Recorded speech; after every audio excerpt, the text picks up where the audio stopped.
കാഹളനാദം കേൾക്കാറായി കുഞ്ഞാട്ടിൻ കാന്തേ, വ്യാകുലകാലം തീരാറായി ക്രൂശിൻ സാക്ഷികളെ.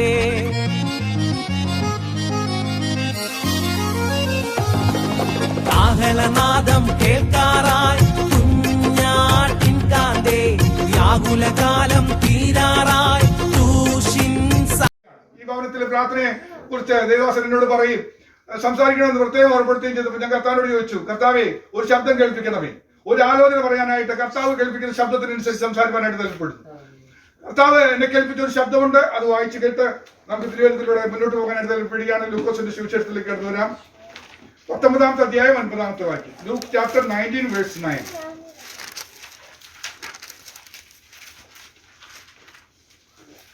യേശു അവനോട്, ഇവനും അബ്രഹാമിന്റെ മകൻ, ആകയാൽ ഇന്ന് ഈ വീട്ടിന് രക്ഷ വന്നു. മതി, എന്നെ കേൾപ്പിച്ച ശബ്ദം ഇതാണ്. ഇന്ന് ഈ വീടിന് രക്ഷ വന്നു എന്ന ശബ്ദമാണ് കർത്താവ് എന്നെ കേൾപ്പിച്ചത്. ഇന്ന് ഈ വീടിന് രക്ഷ വന്നു. അത് കേട്ടപ്പോൾ തന്നെ നിങ്ങൾക്ക് കാര്യങ്ങളൊക്കെ മനസ്സിലായി കഴിഞ്ഞു. പാസ്റ്റർ ഒരു സൺഡേ സ്കൂൾ ക്ലാസ് എടുക്കാൻ പോകുന്നത് നിങ്ങൾക്ക് തോന്നലേ വന്നു കഴിഞ്ഞു. സംശയമില്ല. എന്ന് വെച്ചാൽ അത്ര പരിചിതമായ ഒരു വേദഭാഗമാണ്. സക്കായിയുടെ ജീവിതാനുഭവത്തിൽ നിന്നുള്ള ഒരു വാചകമാണ് വായിച്ചത്. ഇന്ന് ഈ വീടിന് രക്ഷ വന്നിരിക്കുന്നു എന്നാണ് പറഞ്ഞത്. അവിടെ 2-3 കാര്യങ്ങളോട് പ്രത്യേകം പറയുന്നുണ്ട്. ഇന്ന് ഈ വീടിന് രക്ഷ വന്നു, ഇവനും അബ്രഹാമിന്റെ മകൻ. ദൈവം നമുക്ക് വേണ്ടി ഒരു രക്ഷ തന്നിട്ടുണ്ട് നമ്മുടെ വീടിന്. അതിനൊരു കാരണം പറയുന്നത് സക്കായിയോടുള്ള ബന്ധത്തിൽ പറഞ്ഞു, ഇവൻ അബ്രഹാമിന്റെ മകൻ. നമുക്ക് പുതിയ നിയമ ഭക്തർക്ക് പറയാൻ കഴിയുന്നത് ദൈവത്തിന്റെ മകനും മകളും ആയതുകൊണ്ട്, ആ ഒറ്റ കാരണം കൊണ്ട് ദൈവത്തിന്റെ ഒരു പദ്ധതി ഒരുക്കിയിട്ടുണ്ട്. വീടിന് വേണ്ടി ദൈവം ഒരു രക്ഷ ഒരുക്കിയിട്ടുണ്ട്. കർത്താവായ യേശുക്രിസ്തുവിൽ വിശ്വസിക്കുക, എന്നാൽ നീയും അവിടെ കൊണ്ട് തീരുന്നില്ല അല്ലെ, നിന്റെ കുടുംബവും രക്ഷ പ്രാപിക്കുന്ന. അതുകൊണ്ട് ഈ വീട്ടിൽ എനിക്ക് വീണ്ടും വീണ്ടും പറയാൻ, ആവർത്തിച്ച് പറയാൻ കഴിയുന്ന ഒരു കാര്യമുണ്ട്. കർത്താവായ യേശുക്രിസ്തുവിൽ പ്രിയ ദാസി വിശ്വസിച്ചെങ്കിൽ, മക്കൾ വിശ്വസിച്ചെങ്കിൽ അതോടുകൂടി തീരുന്നില്ല, കുടുംബവും രക്ഷ പ്രാപിക്കുക തന്നെ ചെയ്യും. ഇത് ദൈവത്തിന്റെ വാഗ്ദത്തമാകിയാൽ ആ വലിയ വാഗ്ദത്തത്തിൽ ഒന്ന് ശരണപ്പെട്ടു കഴിഞ്ഞാൽ നിശ്ചയമായും അത് സംഭവിക്കുമെന്ന് ഞാൻ പൂർണ്ണമായി വിശ്വസിക്കുകയാണ്. കർത്താവ് നമ്മുടെ വീടുകൾക്ക് വേണ്ടി ഒരു പ്രത്യേക വിടുതൽ ഒരുക്കിയിരിക്കുകയാണ്, ഒരു രക്ഷ ഒരുക്കിയിരിക്കുന്നു പറഞ്ഞു. അത് എന്തൊക്കെയാണെന്ന് ചിന്തിക്കാനാണ് താല്പര്യപ്പെടുന്നത്.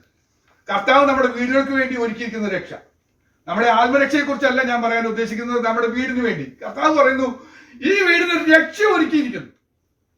ഇവിടെ പറഞ്ഞത് ഇങ്ങനെയാണ്, ആകിയാൽ ഇന്ന് ഈ വീടിന്റെ രക്ഷ വന്നു. കർത്താവ് വീട്ടിൽ വന്നതുകൊണ്ട് ആ വീടിന് അന്ന് രക്ഷ വന്നു. ഇന്ന് ദൈവസാന്നിധ്യം ഇവിടെ വന്നതുകൊണ്ട് എനിക്ക് പറയാൻ കഴിയുന്നത് ഇന്ന് ഈ വീടിനെ രക്ഷ വന്നിരിക്കുകയാണ്. എന്ത് രക്ഷയാണ് ഒരു വീടിന് വേണ്ടുന്നത്? പല പ്രതികൂലങ്ങളും പ്രശ്നങ്ങളും വീടിന് നേരെ വരാം. ഇതൊന്നും എല്ലാത്തിൽ നിന്നുള്ള രക്ഷ എന്റെ കർത്താവ് ഒരുക്കിയിട്ടുണ്ടെന്ന് വിശ്വസിക്കുന്ന ദൈവമക്കളുടെ ദൈവത്തെ സ്തുതിച്ചാൽ.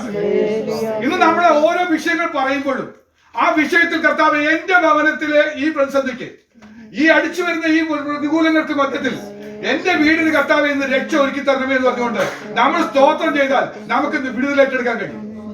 നമ്മുടെ ഓരോ ഭവനത്തിലും ഈ രക്ഷ നമുക്ക് ഏറ്റെടുക്കാനായിട്ട് കഴിയും.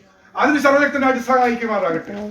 അവിടെ നമ്മൾ വായിക്കുന്ന 5-ാമത്തെ വാക്യം വായിക്കുമ്പോ, അവൻ ആ സ്ഥലത്ത് എത്തിയപ്പോൾ എന്ന് വായിക്കുന്നു. എന്ന് പറഞ്ഞാൽ യേശു അവിടെ എത്തിയപ്പോൾ, സക്കായി ഇരിക്കുന്ന സ്ഥലത്ത്, നമുക്കറിയാം സക്കായി ഒരു കാട്ടത്തിമേൽ കയറിയിരിക്കുകയാണ്. അവിടെ എത്തിയപ്പോ അവിടെ കർത്താവ് ഇവിടെ വന്നിട്ടുണ്ട്. കർത്താവ് ഇവിടെ എത്തിയപ്പോ, കർത്താവ് അവിടെ എത്തിയപ്പോൾ എന്ന് പറഞ്ഞ പോലെ കർത്താവ് ഇന്ന് ഇവിടെ എത്തിയിട്ടുണ്ട്. 2-3 പേർ എന്റെ നാമത്തിൽ കൂടി വരുന്നിടത്ത് സാന്നിധ്യം ഉണ്ടെന്ന് പറഞ്ഞിട്ടുണ്ട്. ഇന്ന് ദൈവനാമത്തിൽ ഒന്ന് കൂടി വരുമ്പോൾ നമുക്ക് വേണ്ടി ഒരുക്കിയെങ്കിൽ ഇന്ന് കർത്താവ് ഇവിടെ എത്തിയിട്ടുണ്ട്. കർത്താവ് ഇവിടെ എത്തിയപ്പോ പറഞ്ഞു, മേലോട്ട് നോക്കി എന്നാണ് വായിക്കുന്നത്. മേലോട്ട് ഒന്ന് നോക്കി. എന്താ മേലോട്ട് നോക്കാൻ കാരണം? ഒരു മനുഷ്യൻ, ഒരു ചെറിയ മനുഷ്യൻ, വലിയ വലുപ്പമൊന്നുമില്ല, ആ മനുഷ്യന് കയറിയിരിക്കുക. എവിടെ കയറിയിരിക്കുന്നത്? ഒരു കാട്ടത്തിന്മേൽ കയറിയിരിക്കുക. അത് കർത്താവ് കണ്ടു. എന്താ കാട്ടത്തി? അത്തിയെ കുറിച്ച് പറയുന്ന ബൈബിളിന്റെ വീഴ്ച അനുസരിച്ച് പറയുന്നത് ഇസ്രായേലിനെ കുറിച്ച് കാണിക്കുന്ന, അതിന്റെ രാഷ്ട്രീയ പശ്ചാത്തലത്തെ കുറിച്ച് കാണിക്കുന്നതാണ് അത്തി എന്ന് പറയുന്നത്. നമുക്ക് മനസ്സിലാക്കാൻ കഴിയുന്നത്, നമുക്ക് മനസ്സിലാക്കാനുള്ള രീതിയിൽ പറയുകയാണെങ്കിൽ ഒരു പാരമ്പര്യത്തെ കുറിച്ച് പറയാം. ഒരു പാരമ്പര്യം, ഇസ്രായേൽ ഒരു പാരമ്പര്യം എന്ന പോലെ അത്തിയെ കുറിച്ച് കാണുന്ന ഒരു ചിന്ത നമുക്ക് എടുക്കാൻ പറ്റിയ ഒരു പാരമ്പര്യമാണ്. അങ്ങനെയാണെങ്കിൽ ഒന്നുകൂടെ പറയാം, ഇത് വെറും അത്തിയല്ല, കാട്ടത്തിയാണ്. എന്ന് പറഞ്ഞു കഴിഞ്ഞാൽ ഇതൊരു വേഷഭക്തി. അതിന്റെ മുകളിൽ ഒരു മനുഷ്യൻ കയറിയിരിക്കുക. ഞാൻ ഭക്തനെന്ന് നിരൂപിച്ചുകൊണ്ട് ഒരു മനുഷ്യൻ കയറിയിരിക്കുക. ഇന്ന് ആ മനുഷ്യനോട് കർത്താവിനോട് ദൂത് പറയാനുണ്ട്, സക്കായെ വേഗം ഇറങ്ങി വാ, കർത്താവ് ചിലരെ വിളിച്ചിറക്കുന്നു എന്ന് എത്ര പേർ വിശ്വസിക്കുന്നു? ഈ വാനത്തോടുള്ള ബന്ധത്തിൽ എനിക്ക് പറയാനുള്ള ദൂത് മറ്റൊന്നുമല്ല. ഏത് കാട്ടത്തിന് മുകളിൽ കയറിയിരിക്കുന്നുവെങ്കിലും ആ മനുഷ്യന്റെ ഉള്ളിലൊരു ആഗ്രഹമുണ്ട്, എനിക്ക് എന്റെ യേശുവിനെ ഒന്ന് കാണണം, നിങ്ങളൊക്കെ ആരാധിക്കുന്ന ദൈവത്തെ ഒന്ന് കാണണം. എന്താണ് സത്യം? ഈ അത്ഭുതങ്ങൾ നടക്കുന്ന ദൈവത്തെ കാണണമെന്ന് ഉള്ളിന്റെ ഉള്ളിൽ ഒരു ആഗ്രഹം കൊണ്ട് പല വേഷഭക്തിയും പറഞ്ഞുകൊണ്ട് കപട ഭക്തിയുടെ വേഷം ധരിച്ചുകൊണ്ട് കയറിയിരിക്കുന്നിടത്ത് നിന്ന് എന്റെ കർത്താവ് വിളിച്ചെടുക്കുമെന്നൊന്ന് വിശ്വാസത്തോടെ പറഞ്ഞാട്ടെ. ദൈവസഭ ചേർന്നൊന്ന് രാമൻ പറഞ്ഞാട്ടെ. കർത്താവ് ചെയ്യാൻ പോകുന്ന വലിയ കാര്യം പറയാൻ പോവുകയാണ്. ആ കാട്ടത്തിന്മേൽ നിന്ന് ദൈവം ഇറക്കുക തന്നെ ചെയ്യും.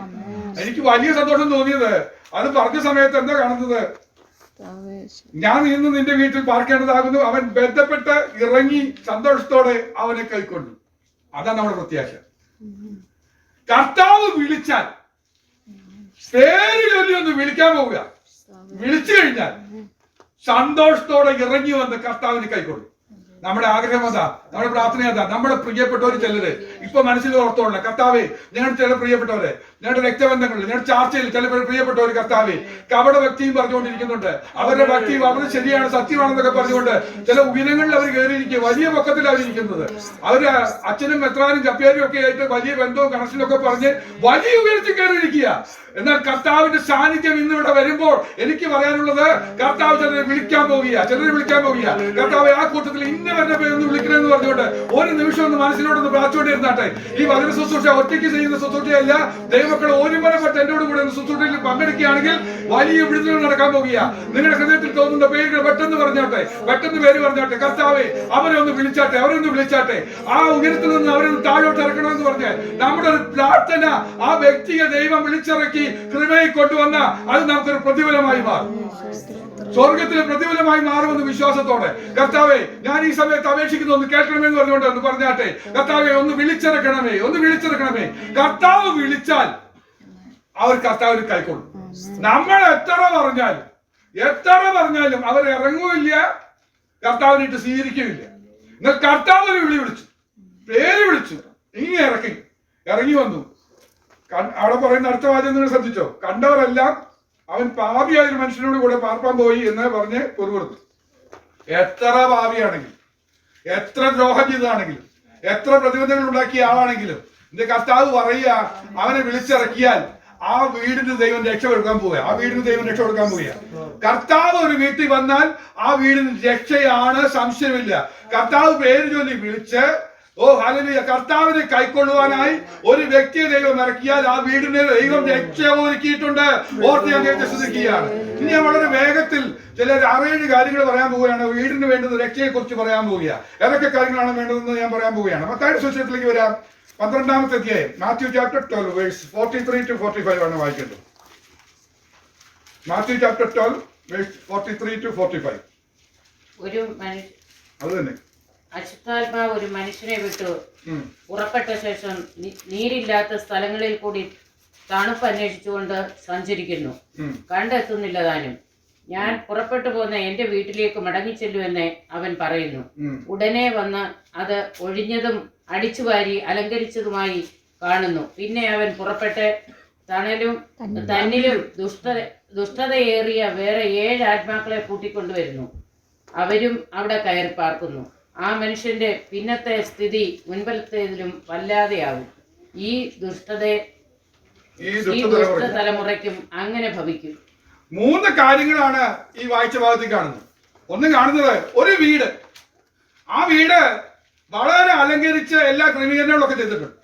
പക്ഷേ ഒരു ശൂന്യതയുണ്ട്, അതിനകത്ത് കർത്താവിന്റെ സാന്നിധ്യം ഇല്ല. കാരണം എന്താ? അതിന് മുമ്പ് ആ വീട്ടിലുണ്ടായിരുന്നത് ഒരു ദുഷ്ടനുണ്ടായിരുന്നു, ഒരു പിശാച്. ഒരു ദുഷ്ടപിശാച് കയറിയിരുന്ന വീടാ. ആ ദുഷ്ടപിശാചിനെ ഇറക്കി വിട്ട് എല്ലാം അടിച്ച് ക്ലീനാക്കി എല്ലാം ശരിയാക്കി വെച്ചു. പക്ഷെ ദൈവ സാന്നിധ്യം ആ വീടിനകത്ത് നിറഞ്ഞു നിൽക്കുന്നില്ലെങ്കിൽ എന്താ സംഭവിക്കാൻ പോകുന്നത്? അല്പം കഴിയുമ്പോൾ തന്നിലും ദുഷ്ടതയേറിയ 7 അശുദ്ധാത്മാക്കൾ, അല്ലെ, 7 ആത്മാക്കളെ കൂട്ടിക്കൊണ്ടുവന്നു വീട്ടിനകത്ത് കയറി വരാൻ സാധ്യതയുണ്ട്. ഹല്ലേലൂയ. ഒന്നല്ല, ഒരു 7 ദുർഭൂത ശക്തികൾ കയറി വരും എന്ന് പറഞ്ഞാൽ സമസ്ത മേഖലയിലും പോരാടുവാൻ നിൽക്കുന്ന ദുഷ്ട അന്ധകാരങ്ങൾ കയറി വരും. ഇതിൽ നിന്നൊരു രക്ഷ വേണമെങ്കിൽ എന്റെ കർത്താവ് ഒന്ന് കൽപ്പിക്കണം. എല്ലാം വൃത്തിയായി കിടന്നതുകൊണ്ട് മാത്രം നടക്കുന്നില്ല. എല്ലാം വൃത്തിയായതുകൊണ്ട് മാത്രം നടക്കുന്നില്ല, അവിടെ തിരുസാന്നിധ്യം നിറഞ്ഞു നിന്നേ പറ്റുള്ളൂ. അതുകൊണ്ട് കർത്താവ് പറഞ്ഞത് ഞാൻ ഇന്ന് ഈ വീട്ടിൽ പാർക്കേണ്ടതാകും. നമ്മുടെ വീട് ശൂന്യമായി കിടക്കരുത്. ദൈവ സാന്നിധ്യം ഇല്ലാത്ത ഒരു നിമിഷം പോലും വരരുത്. ദൈവ സാന്നിധ്യത്തിൽ കൊണ്ട് നിറഞ്ഞു നിൽക്കുകയാണെങ്കിൽ ഈ അന്ധകാര ദുഷ്ടശക്തികളിൽ നിന്നുള്ള രക്ഷ നമ്മുടെ ഭവനത്തിൽ ലഭിക്കും. കർത്താവേ, എന്റെ ഭവനത്തിലിടയ്ക്ക് ദുഷ്ടം കയറാറുണ്ട്. ഈ 7 ദുർബല ശക്തികളിൽ ചിലത് എന്താ ചെയ്യാനുള്ള ഉദ്ദേശം എന്ന് അറിയാമോ? പഴയ സ്ഥിതിയെക്കാളും വളരെ മോശമാക്കുവാൻ. അവിടെ പറയുന്നൊരു വാക്യമുണ്ട്, ആ മനുഷ്യന്റെ പിന്നത്തെ സ്ഥിതി മുമ്പലത്തേതിലും വല്ലാതെയാക്കാൻ. നമ്മുടെ സ്ഥിതി അങ്ങ് വല്ലാതെയാക്കാൻ, നമ്മുടെ വീടിന്റെ സ്ഥിതി വല്ലാതെയാക്കാൻ. ഒന്നുകൂടെ പറഞ്ഞു കഴിഞ്ഞാൽ വളരെ കാണുന്നവര് പറയും എന്താ വീട് ഇങ്ങനെയായെന്ന് ചോദിക്കത്തക്ക രീതിയിലേക്ക് അധപ്പതനത്തിലേക്ക് കൊണ്ടെത്തിക്കാൻ ശ്രമിക്കുന്ന ദൂട്ട അന്ധകാര വ്യാപാരങ്ങൾ ചലിച്ചുകൊണ്ടിരിക്കുമ്പോൾ കർത്താവ് പറയുക, അങ്ങനെ ഒരു സ്ഥിതി നിന്റെ വീട്ടിൽ വരരുത്. കാരണം ഞാൻ നിന്റെ വീട്ടിൽ വന്നാൽ പിന്നെ നിനക്കൊരു പ്രശ്നവുമില്ല, നിനക്കൊരു രക്ഷ ഞാൻ ഒരുക്കിയിട്ടുണ്ട്. കാരണം എന്താ? കർത്താവിന്റെ സാന്നിധ്യം ഉണ്ടെങ്കിൽ തീങ്കൽ മെഴുകുരുകുന്നത് പോലെ ദുഷ്ടന്മാർ ദൈവസന്നിധിയിൽ ഉരുകിപ്പോകും. ആ തിരുസാന്നിധ്യം നമ്മുടെ വീട്ടിലുണ്ടെങ്കിൽ ഒരു ദുരാത്മാവും വരില്ല, 7 ആത്മാവും വരില്ല, ഒന്നും കയറി വരില്ല, അതെല്ലാം ഉരുകി മാറും. ആ തിരുസാന്നിധ്യമാണ് നമ്മൾ അനുഭവിക്കേണ്ടത്. ഇങ്ങനെയാണ് കർത്താവ് രക്ഷ. കർത്താവ് ഈ രക്ഷ എന്റെ വീടിന് വേണം. നമ്മളൊന്ന് പറഞ്ഞാട്ടെ, കർത്താവേ എന്റെ വീടിന് ഈ സ്ഥിതി ഒന്ന് വേണം. ഇല്ലെങ്കിൽ എന്റെ വീടിന്റെ സ്ഥിതി എന്താ? മുമ്പലത്തേക്കാളും പിന്നെയും വഷളായി പോകാൻ സാധ്യതയുണ്ട്, വളരെ മോശമായി പോകാനുണ്ട്. അതിന് വിട്ടുകൊടുക്കരുത്. ഇന്ന് ഈ ഭവനത്തിൽ ഞാൻ പ്രഖ്യാപിക്കുകയാണ്, ഈ ഭവനത്തിൽ ഒന്നുകൂടെ പറയുകയാണ്, ദുഷ്ടന്റെ പദ്ധതി എന്താ? 7 ദുരാത്മാക്കൾ ഒരുമിച്ച് നിന്ന് വാദിച്ച് പോരാടി നിന്ന് പറയുന്നത് എന്താ പറയോ? ഈ മുമ്പലത്തെ സ്ഥിതിയേക്കാൾ ഒന്നുകൂടെ മോശമാക്കാൻ വേണ്ടി ശ്രമിക്കുന്ന അന്ധകാര വ്യാപാരം തിരിച്ചു വന്ന് കയറാൻ അനുവദിക്കുകയില്ല. ഈ പ്രാർത്ഥന വെച്ചത് ഒരു ദൈവഹിത പ്രകാരമാണ്. ശത്രു പദ്ധതി ഒരുക്കിയിരിക്കുക, ഞാൻ തിരിച്ചു വന്ന് അശുദ്ധാത്മാക്കളുമായി വന്ന് ഒന്നും കൂടെ മോശമാക്കാൻ ശ്രമിക്കുന്ന അന്ധകാര വ്യാപാരവുമായി വന്നിട്ട് ഇവിടെ പ്രശ്നമുണ്ടാക്കാൻ വേണ്ടി വാദിക്കുമ്പോ ദൈവത്തിന്റെ ഒരു വാഗ്ദത്തം ഇന്ന് ഏറ്റെടുക്കുക. എന്റെ വീടിന് രക്ഷ വരുത്തിയിരിക്കുകയാണ്. ഈ ഭവനത്തിന്റെ എന്റെ കർത്താവ് ഒരുക്കിയ രക്ഷയോർത്ത് ഞാൻ ദൈവത്തെ സ്തുതിക്കുകയാണ്. അവന്റെ സാന്നിധ്യം നിറയ്ക്കാൻ പോവുകയാണ്. ദൈവമക്കൾ ഒരുമിച്ച് ചേർന്ന് ആരാധിക്കുമ്പോൾ, ഒരുമിച്ച് ചേർന്ന് ദൈവത്തെ സ്തുതിക്കുമ്പോൾ, തിരുസാന്നിധ്യത്തിനകത്ത് നിറഞ്ഞു നിൽക്കുമ്പോ ഞാൻ വിളിച്ചു പറയുക, ഈ സാന്നിധ്യം ഇനി വിട്ടുപോകയില്ല, ഈ സാന്നിധ്യം ഇനി വിട്ടുപോകയില്ല, ഈ സാന്നിധ്യം ഇവിടെ വിട്ടുപോകയില്ല. ഈ സാന്നിധ്യം നിൽക്കുന്നുവോ? ഒരു സംശയവും വേണ്ട, ഒരു സംശയം വേണ്ട, ഒരു സംശയം വേണ്ട. ഈ അന്ധകാര ശക്തികൾ ഈ പടി പോലും കിടക്കില്ല. അങ്ങനെയാണ് ദൈവം നമുക്ക് രക്ഷ ഒരുക്കിയത്. ഇല്ലെങ്കിൽ ഒന്ന് ഓർത്തു നോക്കിയേ, നമ്മുടെ ആരോഗ്യത്തെ, നമ്മുടെ സാമ്പത്തികത്തെ, നമ്മുടെ സ്വസ്ഥതയെ, നമ്മുടെ സമാധാനത്തെ, നമ്മുടെ സന്തോഷത്തെ, ഇത് ഓരോ ദുർബോധ ശക്തികളും കയറി കയറി പോരാടി നമുക്ക് ഉറക്കമില്ലാത്ത അവസ്ഥയായി. ഉറങ്ങാൻ കിടന്നാലും ഉറക്കാൻ വരുന്നില്ലേ? ഉറങ്ങിയാലും പിറ്റേയും ഉണരുക, പിന്നെ ഉണർന്നാ പിന്നെ ഉറങ്ങാൻ പറ്റുന്നില്ല. തിരിഞ്ഞും മറിഞ്ഞും കിടക്കുന്ന സ്ഥിതിയിലേക്കൊക്കെ പോകുന്നെങ്കിൽ ഈ അന്ധകാര ശക്തിയുടെ സ്വാധീനം ഭവനത്തിൽ കയറിയിട്ടുണ്ട്. ഇന്ന് കർത്താവ് പറയുക, ഈ ദൈവിക ദൂതിന്റെ മധ്യത്തിൽ, ദൈവത്തിന്റെ ഒരു ഇടപെടലിന്റെ മധ്യത്തിൽ ദൈവത്തിന്റെ രക്ഷ വ്യാപരിക്കുകയാണ്. ദൈവത്തിന്റെ രക്ഷ വ്യാപരിക്കുകയാണ്. അപ്പോൾ 2 കാര്യം ഇവിടെ പറയാനായിട്ട് കഴിഞ്ഞത്. ഒന്ന്, തന്നിലും ദുഷ്ടതയേറിയ ആത്മാക്കളെ കൂട്ടിക്കൊണ്ടുവരുന്നത് യേശു തടഞ്ഞ് രക്ഷ ഒരുക്കാൻ പോവുകയാണ്. 2, മുമ്പത്തേലും വല്ലാത്ത സ്ഥിതിയിലേക്ക് ആക്കാനുള്ള ദുഷ്ടന്റെ പദ്ധതി എന്റെ യേശു തടഞ്ഞ് ഒരു രക്ഷ ഒരുക്കിയിരിക്കുകയാണ്. 3 നമ്മൾ വായിച്ചത്, അതിന്റെ അവസാന ഭാഗത്തിൽ ഇങ്ങനെയാണ് വായിച്ചത്, ഈ ദുഷ്ടതലമുറയ്ക്കും അങ്ങനെ ഭവിക്കും എന്ന് പറഞ്ഞാൽ ശത്രുവിന്റെ പദ്ധതിയിൽ എങ്ങനെയാണെന്നറിയോ? നമ്മുടെ പഴയ സ്ഥിതി പോലെ വളരെ മോശമായ സ്ഥിതിയിലേക്ക് തലമുറയും കൊണ്ടെത്തിക്കാനുള്ള ഒരു പദ്ധതിയും കൊണ്ട് ദുഷ്ടം നടക്കുന്നു. എന്നാൽ എന്റെ കർത്താവ് പറയാ, നിന്റെ തലമുറയെ തൊടാൻ അനുവദിക്കാതെ പറഞ്ഞ് ഞാൻ രക്ഷ ഒരുക്കാൻ പോകും. എന്റെ ഗതികേട് തലമുറയ്ക്ക് വരരുതെന്ന് ആഗ്രഹിക്കുന്ന ദൈവമക്കൾ സ്തോത്രം പറഞ്ഞോണം, സ്തോത്രം പറയണം, സാന്നിധ്യം ഏറ്റെടുത്തോണം, കൃപ ഏറ്റെടുത്തോണം. അങ്ങനെയെങ്കിൽ ദൈവം ഒരു രക്ഷ ഒരുക്കിയിട്ടുണ്ട്. നിന്റെ തലമുറയ്ക്ക് അങ്ങനെ ഭവിക്കുകയില്ല, നിന്റെ തലമുറയ്ക്ക് അങ്ങനെ ഭവിക്കുകയില്ല. ഇത് ദൈവം ഒരുക്കിയ രക്ഷയാ. നമ്മുടെ വീടിന് ഒരുക്കിയിരിക്കുന്ന രക്ഷ ഇന്ന് ഏറ്റെടുക്കണം. എന്റെ തലമുറയ്ക്ക് എനിക്ക് വന്ന ഒരു ഗതികേടും വരരുത്. എനിക്ക് വന്ന് അനുഭവിച്ചതുപോലെ നിങ്ങളുടെ പിന്നിലത്തെ പിൻകാലം ഓർക്കുമ്പോൾ ഉണ്ടായ അനുഭവങ്ങളൊന്നും എന്റെ തലമുറയ്ക്ക് വരരുത്. കണ്ണുനീരോടെ പ്രാർത്ഥിക്കുന്നവരോടുള്ള ദൈവത്തിന്റെ വാഗ്ദത്തം പറയുക, നിന്റെ വീടിൽ നിന്ന് രക്ഷ ഒരുക്കിയിട്ടുണ്ട്. ദൈവം രക്ഷ ഒരുക്കിയിട്ടുള്ളത് കൊണ്ട് ഒരു കാരണവശാലും നീ ഭയപ്പെടേണ്ടതില്ല. ആ തിരുസാന്നിധ്യം കൊണ്ട് വലിയ കൃപ തന്ന് തലമുറ ദൈവം ശക്തി. ഇനി അടുത്തത് വായിക്കാം, 4-ാമത്തത് വായിക്കാം. യെശയ്യാ പ്രവചനം 43-ാമത്തെ അധ്യായം 2-3 വാക്യം. ഐസയ്യാ ചാപ്റ്റർ 43 verse 2-3. നീ വെള്ളത്തിൽ കൂടി കിടക്കുമ്പോൾ ഞാൻ നിന്നോട് കൂടെ ഇരിക്കും. നീ തീയിൽ കൂടി കിടക്കുമ്പോൾ അവ നീ നദികളിൽ കൂടി കിടക്കുമ്പോൾ അവ നിന്റെ മീതെ കവിയുകയില്ല. നീ തീയിൽ കൂടി നടന്നാൽ വെന്തുപോകുകയില്ല, അഗ്നിജ്വാല നിന്നെ ദഹിപ്പിക്കുകയുമില്ല. നിന്റെ ദൈവവും ഇസ്രായേലിന്റെ പരിശുദ്ധനുമായ യഹോവ എന്ന ഞാൻ നിന്റെ രക്ഷകൻ. മതി. ഇവിടെ പറയുന്നത് വീടിനെ നശിപ്പിക്കാൻ കഴിയുന്ന ചില കാര്യങ്ങൾ പറയാം. ഒന്ന്, വെള്ളം കയറി വന്നാൽ വീട് നശിക്കും. ഒന്നും കൂടെ ഭാഷയിൽ പറഞ്ഞാൽ പെരുവെള്ളം കയറി വന്നാൽ വീട് നശിക്കും. പെരുവെള്ളം കയറി വരാതെ ഒരു രക്ഷ നമ്മുടെ വീടിന് ആവശ്യമാണ്. ഇവിടെ പറയുന്നതിനാണ്, നീ വെള്ളത്തിൽ കൂടി കടക്കുമ്പോ എന്ന് പറഞ്ഞാൽ വീടിന് ചില അനുഭവങ്ങൾ വരിക, ചില വെള്ളത്തിന്റെ അനുഭവങ്ങൾ. എന്താ വെള്ളത്തിന്റെ അനുഭവങ്ങൾ എന്ന് പറയാം?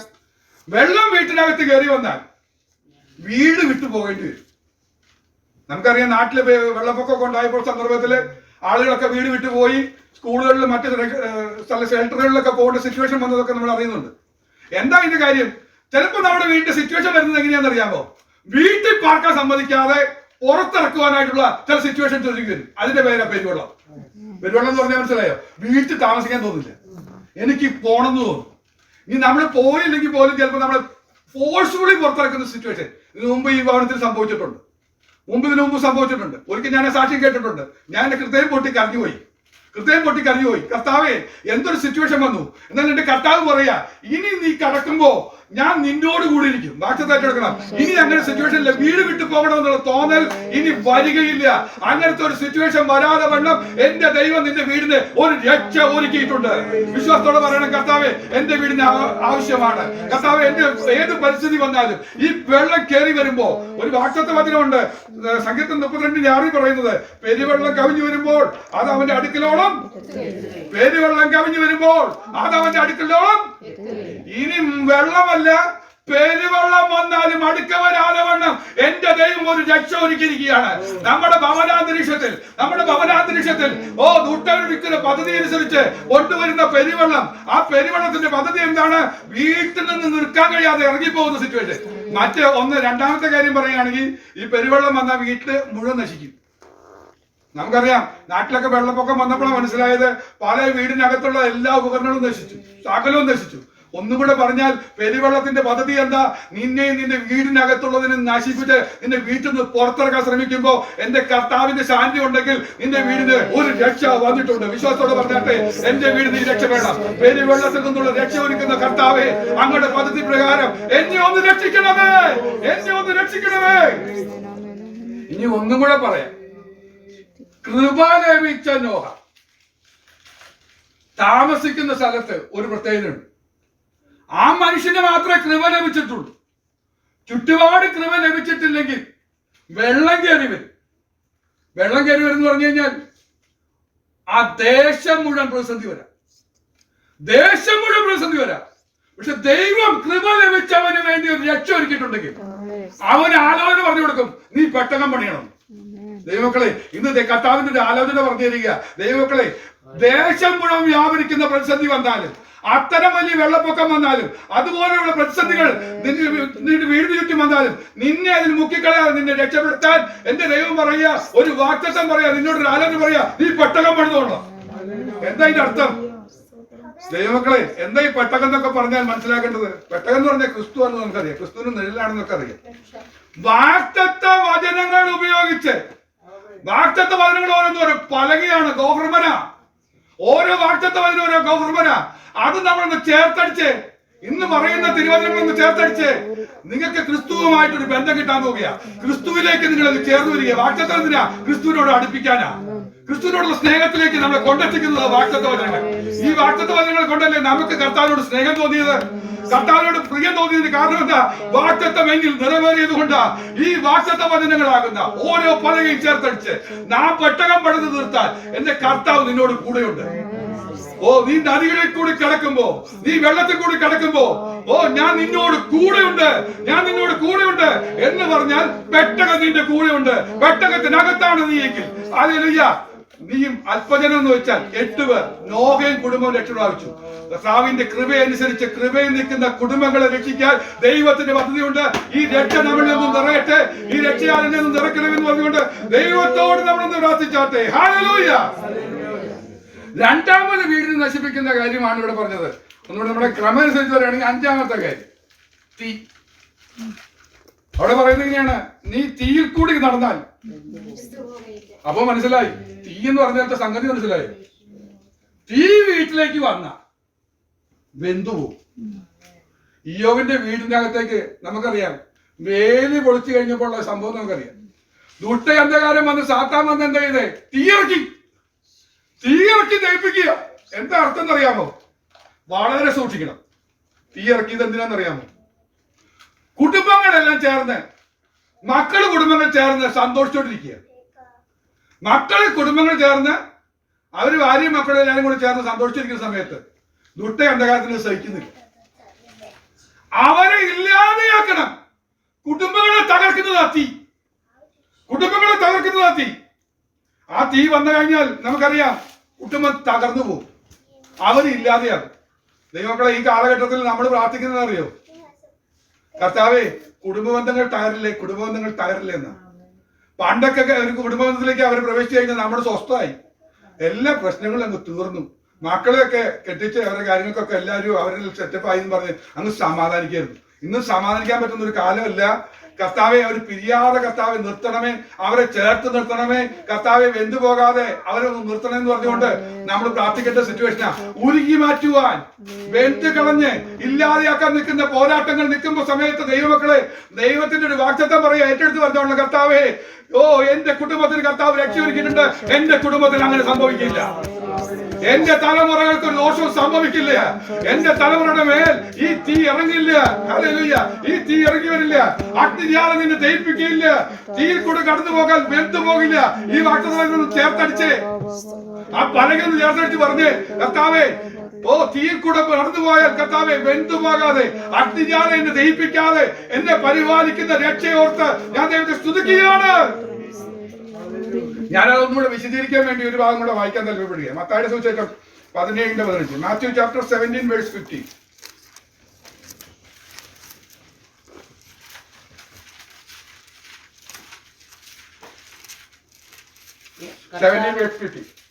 അത് തന്നെ. കർത്താവേ, എന്റെ മകനോട് കരുണയുണ്ടാകണമേ. അവൻ ചന്ദ്രരോഗം പിടിച്ച് പലപ്പോഴും തീയിലും പലപ്പോഴും വെള്ളത്തിലും വീണു വല്ലാത്ത കഷ്ടത്തിലായി പോകുന്നു. മതി, പ്രശ്നം മനസ്സിലായി വിചാരിക്കുകയാണ്. തീയുടെ കാര്യത്തെ കുറിച്ച് ഒന്നുകൂടി വിശദീകരിക്കാൻ വേണ്ടി പറഞ്ഞതാ. തലമുറ അതിനെ ഒരു പ്രശ്നം ഉണ്ടാക്കാൻ പോവുക, പലപ്പോഴും കഷ്ടത്തിലാക്കാൻ. ശത്രുവിന്റെ പദ്ധതി എന്താ? ഈ ദുരാത്മാവ് ചെയ്യുന്ന പരിപാടി എന്താ? തലമുറയെ കഷ്ടത്തിലാക്കുക. എങ്ങനെയാ? വെള്ളത്തിലും തീയിലും മുക്കിയിട്ട്. വെള്ളവും തീയും. എന്താ വെള്ളവും തീയും? നമ്മൾ പറഞ്ഞുകൊണ്ടിരിക്കുക, അവന്റെ ജീവിതമില്ലാതെയാക്കാൻ, തലമുറയെ നശിപ്പിക്കാൻ ശ്രമിക്കുന്ന വെള്ളം എന്ന് പറഞ്ഞാൽ പ്രതികൂലങ്ങൾ, പ്രശ്നങ്ങൾ ഓളങ്ങളായിട്ട് വരിക, അങ്ങ് പൊങ്ങി വരിക, ഇല്ലാത്ത വിഷയങ്ങൾ പൊങ്ങി വരിക. ഒരു വിഷയം ഇല്ലാതിരിക്കുന്ന സമയത്താണ് ഒരു ഉറവ പുറപ്പെട്ടു വന്ന് വെള്ളം അങ്ങ് പൊങ്ങി വന്നു എന്ന് പറഞ്ഞാൽ, ഒന്നുമില്ലാതിരിക്കുന്ന സമയത്ത് ഒരു ഉറവ പുറപ്പെട്ടതുപോലെ ചില വിഷയങ്ങൾ അങ്ങ് പൊങ്ങി വന്നതാ. അതങ്ങ് അല്പസ്വല്പമായി വന്ന് നിറഞ്ഞു കവിഞ്ഞ് അങ്ങ് മുക്കിക്കളയുന്ന സിറ്റുവേഷൻ വരിക. ഇത് കൊണ്ടയിടാൻ പോവുക, തള്ളിയിടുക. ചെക്കൻ പോകുന്നതല്ല, ചെക്കനെ കൊണ്ടുപോയി വിഷയത്തിലേക്ക് കൊണ്ടുപോയി തള്ളിയിടുക, ചെക്കനെ കൊണ്ടുപോയി തീയിലേക്ക് കൊണ്ടുപോയിടുക. വളരെ ഹോട്ടായിട്ടുള്ള ചില വിഷയങ്ങളിലേക്ക്, വളരെ കട്ടിയായ ചില വിഷയങ്ങളിലേക്ക് കൊണ്ടുപോയി തള്ളിയിടുക. എന്താ ലക്ഷ്യം? അവനെ കൊന്നൊടുക്കണം എന്ന് വിചാരിച്ച. അപ്പൊ കർത്താവ് അവിടെ സാന്നിധ്യം ഉണ്ടെങ്കിൽ അവിടെ ചില കാര്യങ്ങൾ പറയാനുണ്ട്. നിന്റെ ശിഷ്യന്മാർക്ക് കഴിഞ്ഞില്ല. ഈ ചന്ദ്രരോഗമുള്ള മകന്റെ അപ്പം ആദ്യം വന്നത് ശിഷ്യന്മാരെ അടുത്ത. അവിടെ 9 ശിഷ്യന്മാർ റെഡിയായിട്ട് നിൽക്കുന്നുണ്ട്. 9 ശിഷ്യന്മാർ നിൽക്കുന്നുണ്ട്. അവരെടുത്ത് വിഷയം പറഞ്ഞു, വിജയിച്ചില്ല. നമ്മൾ ഈ വിഷയത്തെ ഓർത്തിട്ട് എന്താ പറയുന്നത്? പലരെയും കൊണ്ട് പ്രാർത്ഥിപ്പിക്കുക. അവർ പ്രാർത്ഥിച്ചാട്ടെ, നിങ്ങളൊന്ന് പ്രാർത്ഥിക്കണം, ഈ വിഷയം ഒന്ന് ഓർത്ത് പ്രാർത്ഥിക്കണം, നിങ്ങളുടെ തലമുറയെ കുറിച്ച് ഒന്ന് ഓർത്ത് പ്രാർത്ഥിക്കണം എന്നൊക്കെ പറഞ്ഞ് നമ്മളൊന്ന് പ്രാർത്ഥിപ്പിക്കുക. എന്നാൽ കർത്താവ് ചെയ്യുന്ന കാര്യം എന്താണെന്നറിയാമോ? ഈ 9 പേർക്കും ഒന്നും പറ്റിയില്ല. എന്താ കാരണം എന്ന് പറയും? ഇവർക്ക് പറ്റണമെന്ന് നിർബന്ധമില്ല. എന്നാൽ കർത്താവിന്റെ കൂടെ 3 പേരുണ്ട്, പത്രോസ്, യാക്കോബ്, യോഹന്നാൻ. ആ സമയത്ത് കർത്താവ് എവിടെയെന്ന് വെച്ചാൽ മറുരൂപ മലയില.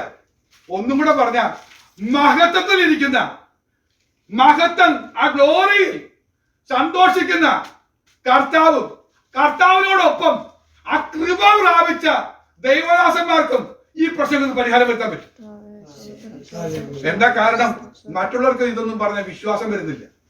എന്തിനാ ഇങ്ങനെയൊക്കെ സംസാരിക്കുന്നതെന്നൊക്കെ പറഞ്ഞ് പരിഹസിക്കുള്ളൂ. എന്നാൽ ഇതൊക്കെ നടക്കുന്നത് നമ്മൾ ദൃശ്യമണ്ഡലത്തിൽ മാത്രമല്ല, അദൃശ്യ മണ്ഡലത്തിൽ ചില കാര്യങ്ങൾ മനസ്സിലാക്കി പറ്റും.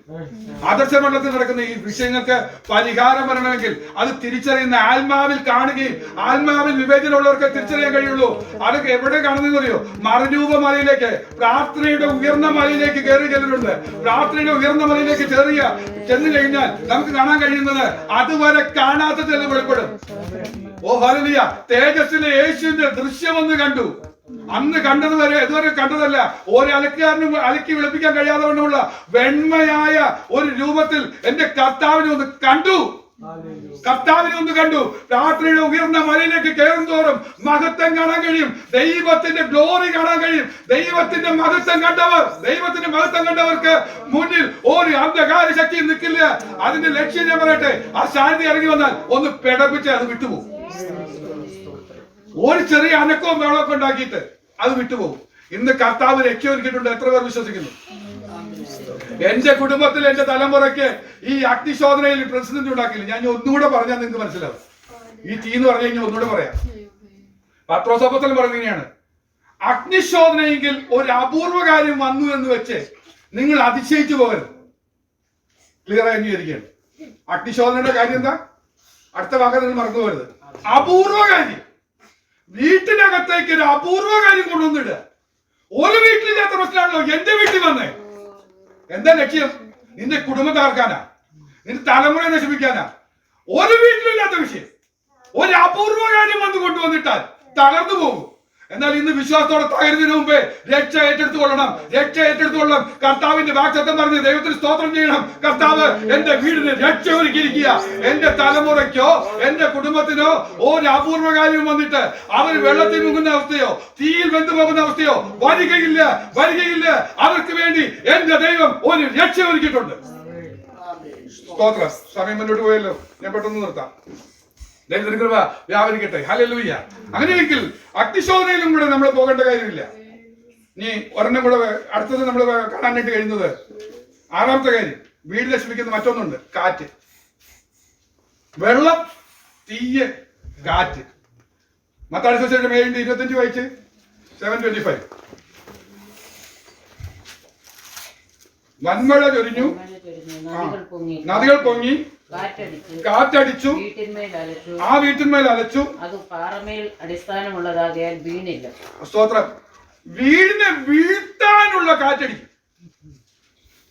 4 കോണിൽ നിന്നും ഇയ്യോബിന്റെ വീടിന് നേരെ കാറ്റടിച്ചാൽ പിടിച്ചേക്കാൻ പറ്റില്ല, തകർന്നു വീഴും. കാറ്റിനെ പിടിച്ചു നിർത്തുന്ന ദൂതന്മാരുണ്ട്. സ്തോത്രം. വെളിപ്പാട് പുസ്തകത്തിൽ വായിക്കുന്നത് എങ്ങനെയാ? 4 കോണിൽ നിന്ന് കാറ്റിനെ പിടിച്ചു നിർത്തുന്ന ദൂതന്മാരുണ്ട്.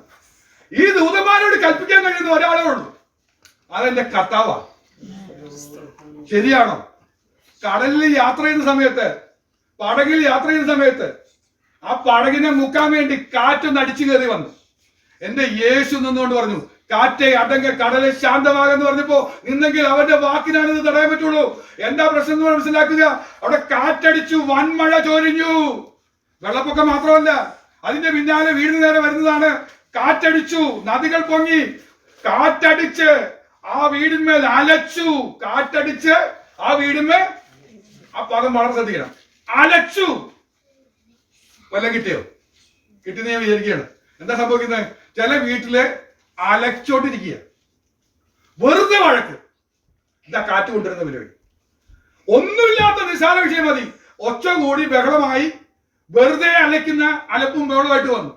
അല്പം കഴിഞ്ഞ വീട് വീഴും, ആ കുടുംബം തകർന്നു. പരസ്പരം മിണ്ടാൻ പറ്റാതെയാവും, കാര്യങ്ങളൊന്നും മുന്നോട്ട് പോകാൻ പറ്റാതെയാവും. ഇതിന്റെ പരിപാടി എന്താണെന്ന് ചോദിച്ചാൽ ദുഷ്ടന്ധകാരം ചെയ്യുന്ന പരിപാടിയാണ്. എന്നാൽ ഒരു പ്രത്യേക കർത്താവ് പറയാ, എന്റെ ഈ വചനങ്ങളെ കേട്ട് പണിയുന്നവൻ, കർത്താവ് പറഞ്ഞ പദാ. കർത്താവ് പറയുന്ന വചനങ്ങളെ കേട്ട് നിങ്ങളൊന്ന് പണിതാൽ. ഇന്ന് ചില വചനങ്ങൾ എന്റെ കർത്താവ് പറഞ്ഞു, വീടിന് രക്ഷയൊടുക്കാൻ വേണ്ടി ചില കാര്യങ്ങൾ കർത്താവ് പറഞ്ഞു. അത് കേട്ട് നിങ്ങൾ ആഴെ കുഴിച്ച് പാറമേൽ, ക്രിസ്തുവാകുന്ന പാറമേൽ നിങ്ങളൊന്ന് പണിതാൽ കർത്താവേ ഇത് തിരുവചനമാണ്, എന്റെ ക്രിസ്തു തന്ന വചനമാണ്, ഈ വചനത്തിൽ ഞാൻ വിശ്വസിക്കുന്നു എന്ന് പറഞ്ഞുകൊണ്ട് ഈ വചനത്തിൽ ഒന്ന് വിശ്വസിച്ച് ആമേൻ പറഞ്ഞ് സ്തോത്രം പറഞ്ഞ് നിങ്ങളൊന്ന് ആഴെ കുറിച്ച് കർത്താവേ എന്റെ വീടിനൊന്നും സംഭവിക്കുകയില്ല, ഒരു കാറ്റടിച്ചാലും വെള്ളം വന്നാലും ഓ ഹല്ലേലൂയ വെള്ളത്തിന്റെ മൊത്തത്തില് ഞാൻ മുങ്ങിപ്പോകില്ല, എന്നെ രക്ഷിക്കുന്ന ദൈവത്തിന്റെ കൃപ എന്റെ ഭവനത്തിലുണ്ട്, എന്റെ വീട്ടിൽ നിന്ന് വന്നു കയറിയിരിക്കുന്ന രക്ഷ ഞാൻ കാണുകയാണ്. ഹല്ലേലൂയ. ഒരു വാക്യത്തിൽ ഞാൻ ഓർക്കുകയാണ്, ഇന്ന് കണ്ട മിസ്രൈമിനെ സ്തോത്രം, ഇന്ന് കണ്ട മിസ്രൈമിനെ നീ കാണില്ല, പക്ഷെ കർത്താവ് നിനക്ക് വേണ്ടിയിട്ടുള്ള ഒരുക്കിയിരിക്കുന്ന രക്ഷ നീ കണ്ടുകൊള്ളുക. കർത്താവ് നമുക്ക് വേണ്ടി ഒരുക്കിയിരിക്കുന്ന രക്ഷ, ഇതൊക്കെ വചനം കേൾക്കുമ്പോൾ നിങ്ങൾ കണ്ണോട്ടൊന്ന് കണ്ടേ. എന്റെ വീടിൽ നിന്നും സംഭവിക്കില്ല, ഓ ഈ കാറ്റടിച്ച് തകരില്ല, ഞാൻ നിൽക്കുന്നത് ക്രിസ്തു ആകുന്ന പാറമേ ഞാനൊന്ന് കുഴിച്ചിട്ടുണ്ട്. കഴിഞ്ഞ നാളിൽ ഞാൻ ഇത്ര നേരം നിന്നെങ്കിൽ ഓ പ്രിയാമ്മച്ചിക്ക് സാധ്യം വന്നപ്പോ ഓർത്തിയ ദൈവത്തെ സ്തുതിക്കുക.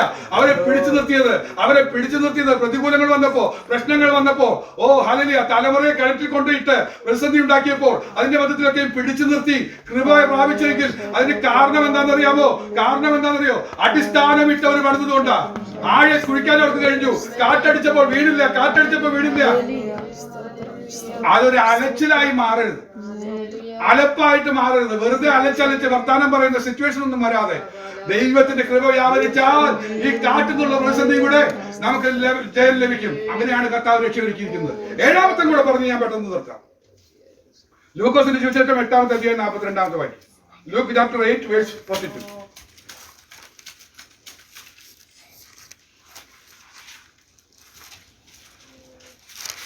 അവനെ ഇപ്പോൾ തന്നെ ഭൂതം അവനെ തള്ളിയിട്ടു. ലൂക്കോസിന്റെ സുവിശേഷം നമ്മുടെ യായിറോസിന്റെ കാര്യം വായിക്കുന്നുണ്ട്. അവന് ഏകദേശം 12 വയസ്സ് ഏകജാതയായ ഒരു മകളുണ്ടായിരുന്നു. അവൾ മരിപ്പാറായതുകൊണ്ട് തന്റെ വീട്ടിൽ വരണമെന്ന് അവനോട് അപേക്ഷിച്ചു. അവൻ പോകുമ്പോൾ യായിറോസിന് ഒരു മകൾ 12 വയസ്സായിട്ടുള്ളൂ എന്ന് പറഞ്ഞാൽ, ഞാൻ എന്റെ ഭാഷ പറഞ്ഞാൽ ടീനേജിൽപ്പെട്ട കുഞ്ഞുങ്ങളെ ദുട്ടനൊരു പദ്ധതിയുണ്ട്. വീട്ടിനകത്ത് കൊണ്ടുവരുന്ന പ്രശ്നം എന്താണെന്നറിയോ? ടീനേജിൽപ്പെട്ട മോളാ, അവക്ക് ജീവനുണ്ടായിരുന്നു. അവള് വിശ്വാസത്താൽ ഏറ്റെടുത്ത് സാക്ഷ്യം പറഞ്ഞു, യേശു എന്റെ രക്ഷകനാണ്. ഈ കൃപയിൽ നിൽക്കുന്ന ടീനേജിൽ നിൽക്കുന്ന കുഞ്ഞുങ്ങളെ ഈ കൃപയിൽ അങ്ങ് മരിപ്പിക്കുക. ഒന്നുകൂടെ പറഞ്ഞാൽ ആ ആത്മീക ജീവൻ നഷ്ടപ്പെടുത്തി കളയും. ഈ സിറ്റുവേഷൻ വരുമ്പോ ഒരു അപ്പന് കാര്യം മനസ്സിലായി, ഇതൊന്ന് വിടുതൽ കിട്ടണമെങ്കിൽ യേശു എന്റെ വീട്ടിൽ വരണം. നമ്മുടെ വീട്ടിൽ യേശു വീട്ടിൽ വന്നില്ലെങ്കിൽ ഈ കാലഘട്ടത്തിൽ നമ്മുടെ തലമുറകൾക്ക് വരുന്ന ഒരു വലിയ വിപത്ത്, ഒന്നും കൂടെ പറഞ്ഞാൽ ടീനേജേഴ്സിന് വരുന്ന ഒരു പ്രശ്നമുണ്ട്. അവര് ചോദ്യം ചെയ്ത് പലതും കണ്ടിട്ട് ലോകമോഹങ്ങളിൽ പെട്ടുപോയി അവരുടെ വിശ്വാസം വിട്ടുടരാൻ സാധ്യതയുണ്ട്. എന്നാൽ യേശുവിനെ ഒന്ന് വിളിച്ചു വരുത്തട്ടെ. യേശു വീടിന്റെ രക്ഷയൊരുക്കും. നിന്റെ തലമുറ നഷ്ടപ്പെട്ടു പോകില്ല. ടീനേജിൽ പെട്ട് കിടക്കുന്ന നിന്റെ തലമുറകൾ നഷ്ടപ്പെട്ടു പോകാതിരിക്കാൻ തിരുസാധ്യം വരട്ടെ. ഇന്ന് കർത്താവ് പറയുക, നിന്റെ വീടിന് രക്ഷയൊരുക്കിയിട്ടുണ്ട്. തലതിരിഞ്ഞു പോകാൻ നിൽക്കുന്ന, ഒന്നുകൂടെ പറഞ്ഞാൽ ഹല്ലേലൂയ, കൃപയിൽ വീട് പോകാൻ സാധ്യതയുള്ള നമ്മുടെ തലമുറയെ നിർത്താൻ കർത്താവിന്റെ രക്ഷ ആവശ്യമാണ്. അവൻ വീട്ടിൽ വന്നാൽ പറയും, ഈ മകള് മരിച്ചിട്ടില്ല, ചെറിയൊരു ഉറക്കം വന്നിട്ടുള്ളൂ. തട്ടി ഉണർത്താൻ, വിളിച്ചുണർത്താൻ എന്റെ കർത്താവിന്റെ ശബ്ദം മതി. എന്റെ കർത്താവിന്റെ ശബ്ദം കേൾക്കുമ്പോ നമ്മുടെ തലമുറകളൊന്ന് ഉണരട്ടെ, നമ്മുടെ തലമുറകളൊന്ന് എഴുന്നേക്കട്ടെ. അവര് വീഴുന്നത് കണ്ടിട്ട് പാട്ടും കുഴലും കൂത്തുമായിട്ട് കുറെ പേര് നിൽക്കുന്നുണ്ട്. വീട്ടിൽ വന്ന് കയറി നിൽക്കുന്നുണ്ട്. അവരവരെ പറഞ്ഞുകൊണ്ട് പാട്ട് പാടി കുഴല് പോയി നൃത്തം ചെയ്യിച്ചൊക്കെ നിർത്തി ആടി നിൽക്കുമ്പോ എന്റെ കർത്താവ് പറയുക, അതിന് വിട്ടുകൊടുക്കാൻ അനുവദിക്കില്ല. എന്റെ കർത്താവ് വീടിന് രക്ഷയൊരുക്കിയിട്ടുണ്ട്. യേശുവിന്റെ നാമത്താൽ നമ്മുടെ ഭവനത്തിൽ നിന്ന് രക്ഷ വന്നിട്ടുണ്ട്. ആ രക്ഷ ഏറ്റെടുക്കുവാൻ തയ്യാറുണ്ട്. പ്രതിസന്ധികളുടെ വലിയ പ്രശ്നങ്ങൾ, ഒത്തിരി പ്രശ്നങ്ങൾ വീടിന് വരാം. ഇവിടെ നിന്ന് എല്ലാമുള്ള രക്ഷ എന്റെ കർത്താവ് ഒരുക്കിയിട്ടുണ്ട്.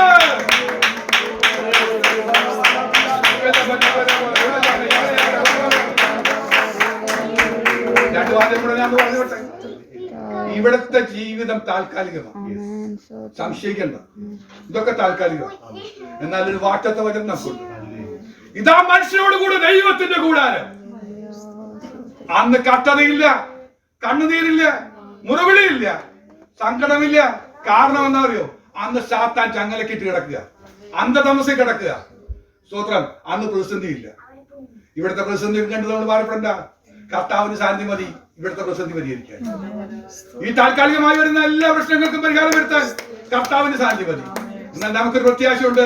നിത്യശാന്തിയത്തിന് കീഴിൽ, നിത്യ തേജസ്സിന് കീഴിൽ അവനോടൊപ്പമുള്ള ഒരു വാസം എന്റെ കർത്താവ് ഒരുക്കിയിട്ടുണ്ട്. ആ വലിയ പ്രത്യാശ വെച്ചിട്ട് വേണം നമ്മൾ മുന്നോട്ട് പോകാൻ. കൂടാരങ്ങളിൽ പാർക്കുന്ന അബ്രഹാം ദൈവം ശില്പിയായി നിർമ്മിച്ചതും അടിസ്ഥാനവും വിട്ട നഗരത്തിനായി കാത്തിരുന്നു എന്ന് പറയുന്ന പോലെ നമ്മൾ കാത്തിരിക്കണം. ഒരു ശുഭപ്രതീക്ഷയോടെ കാത്തിരിക്കണം. എന്റെ ഭവനത്തിന് വേണ്ടി എന്റെ കർത്താവ് ഒരു അടിസ്ഥാനം വിട്ടിട്ടുണ്ട്. എന്റെ കർത്താവ് ഒരു അടിസ്ഥാനം വിട്ടിട്ടുണ്ട്. ഞാൻ ഭവനങ്ങൾ ഒരുക്കാൻ പോവുകയാണ്. ഞാൻ പോയി സ്ഥലം ഒരുക്കിയാൽ നിങ്ങൾക്ക് പിന്നെയും വന്ന് നിങ്ങൾ എന്റെ അടുക്കൽ ചേർത്തുകൊള്ളും. ഭവനം ഒരുക്കുന്ന കർത്താവ് നമുക്ക് വേണ്ടി ഒരു നിത്യഭവനം ഒരുക്കിയിട്ടുണ്ട്. വലിയ പ്രത്യാശയോടിരിക്കുക. ഇവിടെ ഒരുക്കിയിരിക്കുന്ന രക്ഷ ഒരു നിത്യരക്ഷയിലേക്ക് നമ്മൾ കൊണ്ടെത്തിക്കാൻ പോവുകയാണ്. ആ വലിയ പ്രത്യാശയോടെ നമുക്ക് മുന്നേറാം. ദൈവം നമ്മെ വചനങ്ങളെ അനുഗ്രഹിക്കുമാറാകട്ടെ. അലകൾ പടകിലാടിച്ചെന്നാൽ